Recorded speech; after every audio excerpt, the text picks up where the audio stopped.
Brigitte Lahaie, Sud Radio, le sexe au conseil. Eh bien, Philippe Arlin est avec nous et nous évoquons maintenant le sexo conseil du jour. Le fameux petit nom qu'on se donne dans le privé. C'est vrai, les amants aiment bien se donner des petits noms. Oui. Alors, c'est bien, hein, mais rappelons que c'est loin d'être anodin et il faut toujours d'abord vérifier que ça fait vraiment plaisir, que ça plaît vraiment à l'autre. Parce qu'il y a des petits noms qu'on peut ne pas avoir spécialement envie d'être baptisé comme ça, hein, et surtout que ce n'est pas anodin. Alors ça a pour mission évidemment de ritualiser la relation. Malheureusement, il y a beaucoup de personnes qui vont utiliser le même nom qu'ils utilisaient déjà pour leur ex. Et ça, désolé, mais c'est pas terrible.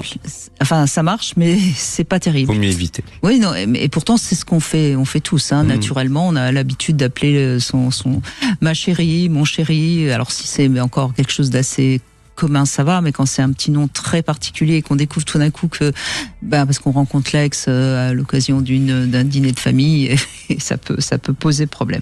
Et puis attention à la signification du nom. Par exemple, je sais qu'il y a des hommes qui aiment bien appeler leur femme mon bébé.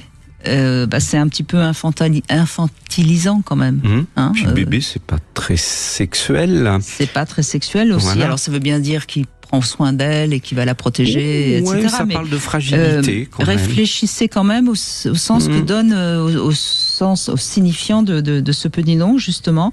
Et puis, je trouve que un petit nom qui est toujours le même, ça tend à figer un peu la relation. On peut s'amuser de temps en temps à trouver un autre petit nom, hein, un peu. Faut essayer de travailler d'imagination et d'éviter effectivement les poncifs, mon bébé, mon lapin, ma chatte, oui, par exemple aussi. Mon petit loup, enfin bon, la liste est longue. Et alors justement, je voulais quand même, parce que j'ai réfléchi pour essayer de conclure ce sexo conseil avec un conseil.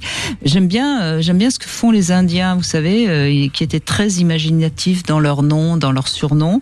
Et alors j'ai trouvé 2-3 petits surnoms, par exemple Danse avec la vie, Esprit libre, Corps fougueux. Ouais, vous voyez, je trouve que c'est des petits noms qui sont très imaginatifs. Tu viens ce soir, mon petit corps fougueux, c'est joli, non? C'est mignon. C'est très mignon.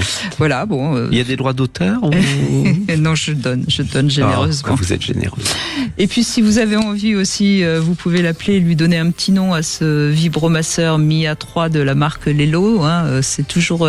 Moi, j'aime bien aussi donner un petit nom à vos jouets. Oui, je trouve que c'est intéressant. Est-ce qu'ils répondent quand on les appelle par leur nom? Ils vibrent bien. Ils vibrent bien. Quand on les appelle par leur petit nom.